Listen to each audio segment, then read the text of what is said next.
Hello बच्चों, nano academy YouTube channel पर आपका स्वागत। आज बच्चों हम चौथी क्लास है उसका जो गणित का अध्याय 6 है वो हम पढ़ेंगे आकृति। तो आपकी बुक है, ये वाली बुक है आओ सीखे कक्षा 4 और भाग 1। तो इस बुक में आपके पेज नंबर है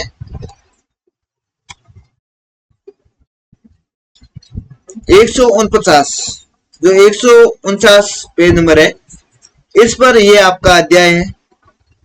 क्या है? आकृति। तो इसमें हम आकृतियां हैं उसके बारे में सीखेंगे, आकृतियां क्या होती हैं। तो चलते हैं। एक संध्या है, लड़की का नाम है संध्या। वो एक गुड्डे का चित्र बनाती है। ये गुड्डे का चित्र है, ठीक है। तो गुरुजी कहते हैं कि संध्या तुमने बहुत अच्छा चित्र बनाया। संध्या बोलती है मुझे ये पता नहीं, पर मैं जो चीजें आसानी से बना सकती हूँ उनसे बनाया। यहाँ संध्या कहती है कि मैं कुछ चीजें हैं जो आसानी से बना सकती हूँ। कौन कौन सी? तो गुरु जी कहते हैं कि अलग अलग आकृतियों को बांटो, मतलब ये छोटी छोटी चीजें हैं, इसको जोड़ जोड़ के ये बनाए। तो संध्या ने ये अलग अलग आकृतियां बांटी। एक तो ये, एक ये, एक ये और एक ये आकृतियां बांधी। गुरु जी कहते हैं कि जो गोल गोल है, बंद आकृति है, ये वर्त है। इसको क्या बोलते हैं बच्चों? ये गोल है, इसको बोलते हैं वर्त, ठीक है। तीन भुजाओं वाली, जिसमें तीन लाइन है, तो इसमें इस आकृति को क्या कहते हैं? त्रिभुज। तो ये बच्चों क्या है? त्रिभुज। त्रिएन होता है तीन, भुजन भुजा, यानी तीन भुजा वाला। तो ये हो गया बच्चों त्रिभुज। चार भुजा वाली बंद आकृति, जो लंबी सी आकृति, यानी जिसकी चारों भुजा बराबर नहीं है, इसको कहते हैं आयत। तो इसको क्या कहते हैं बच्चों? ये है आयत। और चार भुजाएं जिनके समान हो उसको कहते हैं वर्ग। इसके चारों भुजाएं यानी चारों साइड की भुजाएं बच्चों बराबर हैं, इसको इसलिए इसको कहते हैं वर्ग कहते हैं। तो ये आकृतियां, ठीक है बच्चों। तो इनके नाम याद रखना, ये है त्रिभुज, ये आयत, ये वर्त और ये वर्ग। अब चलते हैं बच्चों आगे।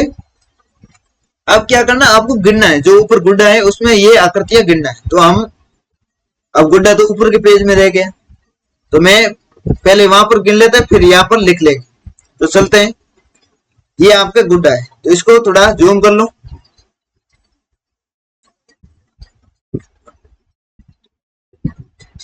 अब सबसे पहले ले लेता हूं लाल कलर।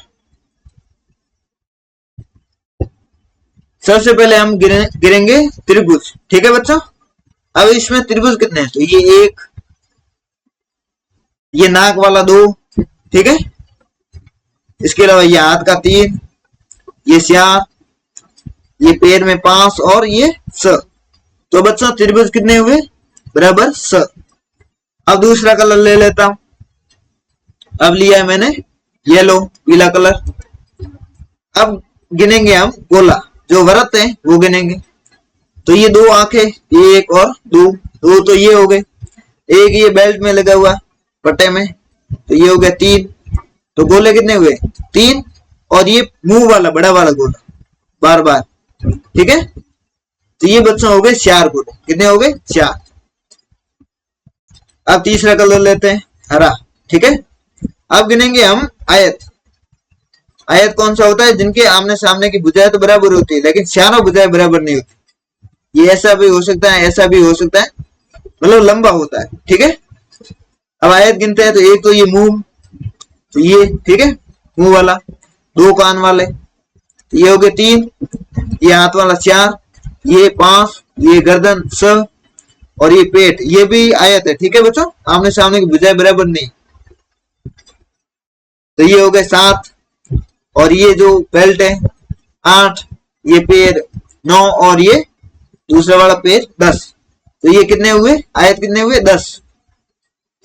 अब और कलर लेता हूं। अब गिनेंगे वर्ग। वर्ग वो होता है जिनके चारों भुजाएं बराबर होती है, ठीक है बच्चों। ये मेरे सही बना नहीं है, लेकिन चारों भुजाएं बराबर हो उसको क्या बोलते हैं? वर्ग। तो इसमें वर्ग कितने हैं देखते हैं बच्चों। इसमें वर्ग ये पैरों में सिर्फ 2 ही है, ठीक है, 1 और 2। तो वर्ग कितने हैं? 2। त्रिभुज है 6, वर्त है 4, आयत है 10 और वर्ग है 2। तो यहां पर लिख लेते हैं। उसको पहले सही करना पड़ेगा। त्रिभुज कितने हैं बच्चों? स। तो यहाँ पर लिख दिए त्रिभुज स। गोले कितने हैं? वर्त कितने हैं? 4 है, तो वर्त यहाँ पर लिख दिए, ये वर्त है। ये कितने? 4। आयत कितने? आयत है 10, तो ये लिख दिए 10। और वर्ग कितने हैं? वर्ग है 2, ये ऊपर देख लिए, ये रहे बच्चों 2। तो ये आपको सारणी बढ़नी है, तो ये फटाफट वीडियो को रोक के ये पढ़ लो। तब तक मैं पेन का कलर चेंज कर लेता हूं। अब घन और घनाभ। घन और घनाभ क्या होता है? जो डिब्बा होता है, ठीक है बच्चों, डिब्बा होता है वो घन या घनाभ होता है। कैसे होता है? पेंसिल बॉक्स, पेंसिल बॉक्स होता है वो क्या होता है? लंबा होता है, ठीक है बच्चों, ऐसे होता है लंबा। ये इसमें सही बन रहा नहीं है। आपके पास जो ज्योमेट्री बॉक्स है वो भी देख लो, उसमें क्या है? लंबाई अलग अलग है, ठीक है, या ये लंबाई कम है और ऐसे लंबा ज्यादा है, और ऐसे मोटा है वो और कम है, मतलब ये लंबाई अलग अलग है सभी की। लंबा ज्यादा है, चौड़ा कम है या बड़ा है, वो आपस में बराबर नहीं। और उसमें बहुत सारे आयत है। आयत क्यों? आयत लंबा होता है, जो चारों भुजाएं बराबर नहीं होती। तो जिस आकृति में आयत से बना हो वो आकृति क्या कहलाती है बच्चों? घनाभ कहलाती है। गुरुजी कुणाल ध्यान से देखो, तुम्हारे पेंसिल बॉक्स क्या एक ही आयत है? जो पेंसिल बॉक्स है उसमें एक आयत नहीं होता, उसमें होते हैं बच्चों 6 आयत, ठीक है। गुरुजी बॉक्स के ऊपर नीचे आगे पीछे दाएं बाएं सभी तरफ आयत है। बॉक्स में कुल कितने आयत है? 6 आयत है। तो इसमें समझ नहीं पाएंगे, आपके पास कोई ज्योमेट्री बॉक्स हो उसको आप समझ लो। ज्योमेट्री बॉक्स लो, उसके ऊपर भी आयत है, इसके ऊपर, और उसके नीचे भी आयत है। नीचे से देखेंगे वो भी आयत है। कितने हो गए? 2 हो गए। और इस साइड से भी आयत है और उधर की साइड से भी आयत है, तो 2 ये हो गए। और इधर की साइड से भी आयत है और इधर की साइड से भी आयत है, 2 ये हो गए। कितने हुए? टोटल 6 हो गए बच्चों। वैसे आपको समझना है। ये इस लड़के के हाथ में लिया हुआ है बक्सा, ये इधर भी आयत है और उसके पेट की तरफ वहां भी आयत है, ऊपर ये भी आयत है, और इसके डब्बे के नीचे यहाँ भी आयत है, और इस हाथ की तरफ ये भी आयत है और इस हाथ की तरफ वो भी आयत है। तो टोटल कितने सतह हुई? 6 सतह, 6 आयत है, ठीक है बच्चों। गुरुजी कहते हैं कि एक दूसरे से जुड़े 6 आयत से बने बक्से जैसी आकृति घनाभ कहलाती है। जिसमें आयत तो यानी जो भुजाएं एक बराबर नहीं हो वो तो क्या कहलाती है? घनाभ, ठीक है बच्चों। तभी 100 के डिब्बे को देखकर रमेश पूछता है क्या ये घनाभ है? 100 का डिब्बा होता है वो चारों तरफ से बराबर होता है, ठीक है बच्चों। उसके चारों तरफ वर्ग होते हैं, आयत नहीं होता। आयत लंबा होता है लेकिन वर्ग है वो चारों भुजाएं बराबर होती है। गुरु जी बोलते हैं कि 100 का डिब्बा है, उसमें 6 आयत से नहीं बल्कि 6 वर्ग से बना हुआ है। उसमें वर्ग है चारों, ये भुजा, ये भुजा, ये भुजा, ये आपस में 4 बराबर है। हाथ वाली साइड की 4 भुजा ये भी बराबर, मतलब पूरा बराबर होता है, उसकी प्रत्येक भुजा बराबर होती है। जैसे क्या कहते हैं बच्चों? घन कहते हैं। जो आकृति वर्ग से बनी हो उसको क्या बोलते हैं बच्चों? घन कहते हैं। और जो आयत से बनी हो उसको बोलते हैं बच्चों घनाभ। तो जो वर्ग से बक्सा बनता है उसको बोलते हैं बच्चों घन बोलते हैं। घन की सारी भुजाएं समान होती हैं। चलो मैं तुम्हें इनको खोलकर दिखाता। तो गुरुजी एक डिब्बा है उसको खोलते हैं, तो ये 100 का डिब्बा है, वर्ग है, मतलब ये इस चित्र में तो ये छोटा दिख रहा है और ये बड़ा है, लेकिन ये चारों तरफ से ये बराबर आकृति है, ठीक है। ये और ये चित्र में थोड़ा ऐसे 3D है इसलिए बच्चों ये थोड़ा छोटा दिख रहा है। यानी इसमें 4 कोनों के इतने कागज है जो डब्बे की तरह बनाए हुए हैं, ठीक है बच्चों। तो इसमें सभी वर्ग है, ये भी वर्ग है, ये भी वर्ग है, ये भी वर्ग है, ये भी वर्ग है, और ये नीचे वाले भी वर्ग है। और आयत वाला जो पेंसिल का बॉक्स है उसको खोलेंगे तो ये तो लंबा आयत है, ठीक है। ऊपर वाला ये भी लंबा आयत है, उसके पीछे वाला वो भी लंबा, और यहाँ नीचे है वो भी लंबा है। तो ये 4 लंबे लंबे हो गए। और यहाँ पर छोटा आयत है और इधर की साइड भी छोटा है, तो ये छोटे छोटे हो गए इधर वाले। तो ये तो है घनाभ जो आयत से बना है, और ये जो वर्ग से बना है ये है बच्चों घन, ठीक है बच्चों।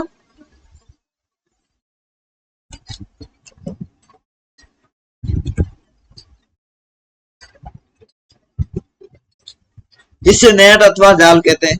ये क्या आ गया, पेज नंबर कौन सा चेंज हो गया बच्चों, ये है पेज नंबर 150 और ये है पेज नंबर 101। सही, ठीक है। इसी तरह अगर पाउडर के डिब्बे को खोला जाए तो वह ऐसा दिखेगा। ये पाउडर का डिब्बा है, आपका पाउडर का डिब्बा जो गोल होता है, ठीक है बच्चों, और ऊपर ऐसा गोल होता है और नीचे से भी गोल होता है। इसको खोलेंगे तो ये चारों तरफ का जो आवरण है ये तो ऐसे लंबा खुल जाएगा और ये ऊपर गोल लगा हुआ है ये ऐसे और ये ऐसे पहियों की तरह बन जाएगा। तो ये किसको खोला बच्चों, जो पाउडर का डिब्बा है उसको खोलेंगे तो ऐसा बनेगा। अब वर्त है, तो वर्त तो आपको पता ही है जो गोल है, जैसे सूडी, पहिया, थाली, इनकी सहायता से वर्ताकार आकृतियां हम बना सकते हैं। प्रकार होता है आपके ज्योमेट्री बॉक्स में होता है, उसको नुकीले सिरे को तो एक जगह रखना है और पेंसिल दूसरे सिरे पर पेंसिल लगा के ऐसे घुमाएंगे तो भी आपका वर्त बन जाएगा। जो नुकीला सिरा रहा इसको बोलते हैं केंद्र। क्या बोलते हैं बच्चों, इस वर्त का केंद्र बोलते हैं। यानी इस केंद्र से ये भी दूरी बराबर है, ये भी दूरी बराबर है, ये भी बराबर है, ये भी बराबर है। तो प्रकार से बनाए गए वर्त के क्षेत्र में जिस बिंदु पर प्रकार का नुकीला सिरा रहता है उसको क्या बोलते हैं बच्चों, केंद्र बोलते हैं। तो ये बीच वाला केंद्र हो गया। और वर्त की त्रिज्या, प्रकार से बना चित्र में प्रकार के नौ के स्थान पर 0, यानी ये तो केंद्र है तो 0 लिख दिया,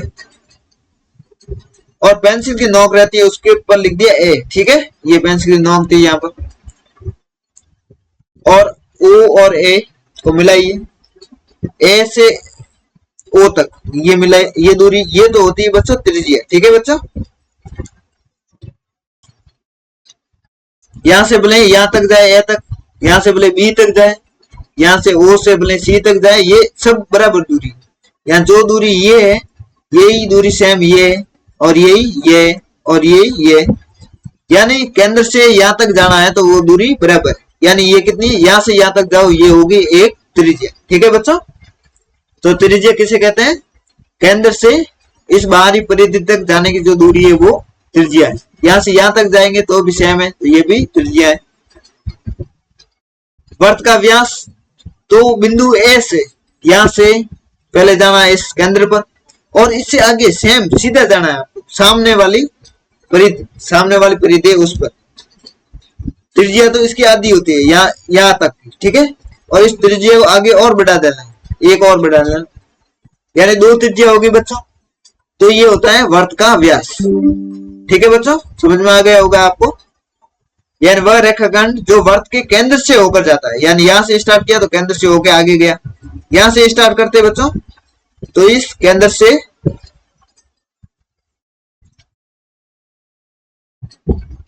से होते हुए आगे जाना है, तो ये क्या हो गया, व्यास हो गया।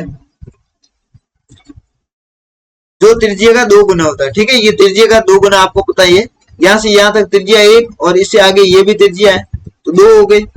तो एक व्यास बराबर 2 त्रिज्या होती है, तो यानी ये व्यास त्रिज्या का 2 गुना है बच्चों। आगे बच्चों देखते हैं प्रश्नावली स। अब क्या करना बच्चों, जो आकृति दी हुई इसको आपको खोलना है, तो इसको खोल के हम देखेंगे ये कैसे दिखाई देगी।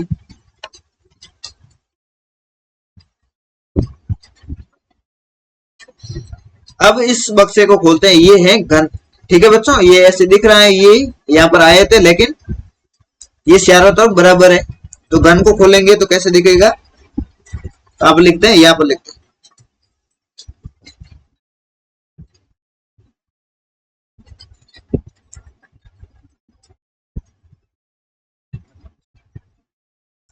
ऐसे 2-4 वर्ग तो ऐसे आएंगे इसमें, ये बराबर करने हैं, ठीक है बच्चों।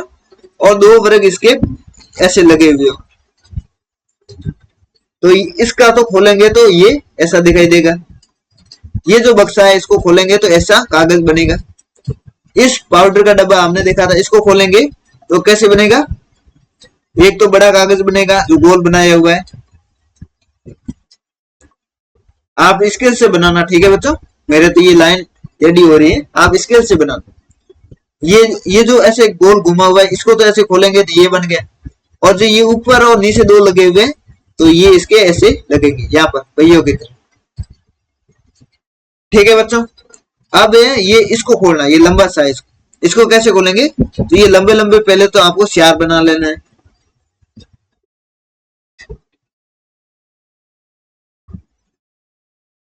तो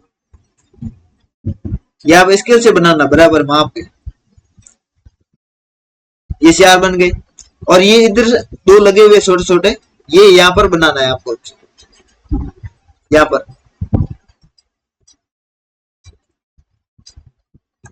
तो इस ये घनाभ है, ठीक है बच्चों, ये घनाभ है और ऊपर वाला घन है, ये घन है ऊपर वाला और ये घनाभ। घनाभ को खोलेंगे तो ऐसा बनेगा, ये भी हमने आकृति ऊपर देखी थी। अब इसको कैसे खोलेंगे, इसको खोलेंगे तो ये कैसा बनेगा, तो पहले तो ये ऊपर वाला तीखा है, इसको खोलेंगे तो ये बनेगा ऐसा, ये ऐसे गोल बनेगा थोड़ा, और ये नीचे गोल है, ये यहाँ पहिए की तरह लगेगा। तो इसको खोलेंगे तो ये बच्चों ऐसा बनेगा। तो ये पहला क्वेश्चन आपके हो गया, यानी ये कागज के बने हुए बक्से, इनको खोलना है, इस कागज को खोलना है तो वो कागज कैसा दिखेगा, तो ये मैंने साइड में फोटो बनाए, ये ऐसे दिखेंगे। ठीक है बच्चों, आप स्केल से बनाना, थोड़ा सही बनेगा। अब क्या करना है, वर्त के चित्र को देखकर निम्नलिखित के नाम लिखिए। तो त्रिज्या क्या है, त्रिज्या ओ से टी तक, ये भी त्रिज्या है, यानी इस ओ से टी तक जाएंगे तो ये ओ टी, ओ से पी तक जाएंगे तो ओपी, ये भी त्रिज्या है। ओ से एस तक जाएंगे तो ये भी त्रिज्या है, ओ एस। ओ से क्यू तक जाएंगे तो ये भी त्रिज्या है, ठीक है। और इस ओ से यहां तक जाएंगे, ये भी त्रिज्या है। इस ओ से यहां तक जाएंगे, मतलब कहीं भी जाओ, यहां जाओगे, यहां जाओगे, यहां जाओ, यहां तक जाना है इस गोले तक, तो ये क्या होगी बच्चों, त्रिज्या होगी। व्यास, व्यास मतलब ओ से होते हुए जाना है सामने तक, ठीक है बच्चों। तो क्यू से पी तक, तो ये व्यास है, क्यू बीच में ओ और पी, ये व्यास है। एस से टी तक सीधा जाना, ठीक है बच्चों, एस से टी तक, तो एस ओ टी, तो ये भी व्यास है। ऐसे नहीं एस ओ से पी तक आगे, एस से टी तक जाना, सीधा जाना है, ठीक है। तो ये व्यास हो गए। इसको ओ लिखो तो, नहीं लिखो तो कोई बात नहीं, क्यू पी लिख दो और एस टी लिख दो डायरेक्ट। अब बच्चों केंद्र, तो केंद्र तो ओ ही है, आपको पता ही है, तो इसको लिख दिया ओ। तो ये बच्चों आपका दूसरा क्वेश्चन है, ये भी पूरा हो गया। आगे चलते हैं बच्चों तीसरा क्वेश्चन। इसमें क्या करना, आपको गलत है सही है वो आपको बताना। वर्त में एक से अधिक व्यास हो सकते हैं, तो सही है, हो सकते हैं। इसमें दो दिए हुए, यहां से ऐसे, ये थोड़ी लाइन सीधी नहीं हो रही है, ऐसे खींच लो, ये भी व्यास हो गया। इस से होते हुए ऐसे खींच लो, ये भी व्यास हो गया। ऐसे खींच लो, ये भी व्यास हो गया। मतलब वर्त में बहुत सारे व्यास होते हैं और बहुत सारी त्रिज्या होती है, ठीक है बच्चों। इसमें क्या एक से अधिक, तो एक से अधिक होता है तो ये सत्य है, ठीक है। त्रिज्या की लंबाई व्यास की आधी होती है, तो होती है। व्यास तो यहां से लेके ओ तक आता है, फिर आगे जाता है, तो इसमें दो त्रिज्या होगी, तो दो त्रिज्या होती है, तो ये भी सत्य है। एक ही वर्त के दो अलग अलग माप की त्रिज्या हो सकती है, नहीं हो सकती, ठीक है। त्रिज्या तो बराबर होगी, भले इससे कहीं भी जाओ ये बराबर होगा, ठीक है। ओ से यहां तक आओ तो त्रिज्या क्या होती है बच्चों, बराबर होती है। ये भी अलग अलग त्रिज्या हो सकती है, अलग अलग नहीं होती, ये गलत है। तो ये वाक्य क्या है, असत्य है। तो असत्य पर आपको ऐसे चिन्ह लगाना है। वर्त का व्यास सदैव केंद्र से गुजरता है। वर्त का व्यास होता है, जैसे ये Q और P, ये व्यास है तो O से जा रहा है। S और T ये व्यास है तो O से जा रहा है, तो सदैव केंद्र से गुजरता है, तो सही है। व्यास है वो केंद्र से जाएगा, ये वाक्य सही है, ठीक है बच्चों। ये तीसरा वाक्य ये भी हो गया। अब हम आगे अध्याय 7 है, वो हम अगले वीडियो में पढ़ेंगे। तो आप इस YouTube चैनल को लाइक कर दो, सब्सक्राइब कर दो चैनल को, और वीडियो को लाइक कर दो। और इस YouTube चैनल में जो प्ले लिस्ट है चौथी क्लास की बनी हुई, उसमें सब चौथी क्लास के वीडियो है बच्चों। तो आपसे खुले तो ठीक है, नहीं तो आप भाई बहन या माता पिता की हेल्प ले लो। और वो आपको प्ले लिस्ट खोल के देंगे, तो आपको बाकी वाले वीडियो गणित के, हिंदी के, इंग्लिश के, सभी के आपको वीडियो लगातार मिल जाएंगे, आपको खोजने नहीं पड़ेंगे। तो अगली वीडियो में अध्याय 7 है सममिति, वो करेंगे। तो आ जाओ अगली वीडियो में, मिलते हैं, धन्यवाद।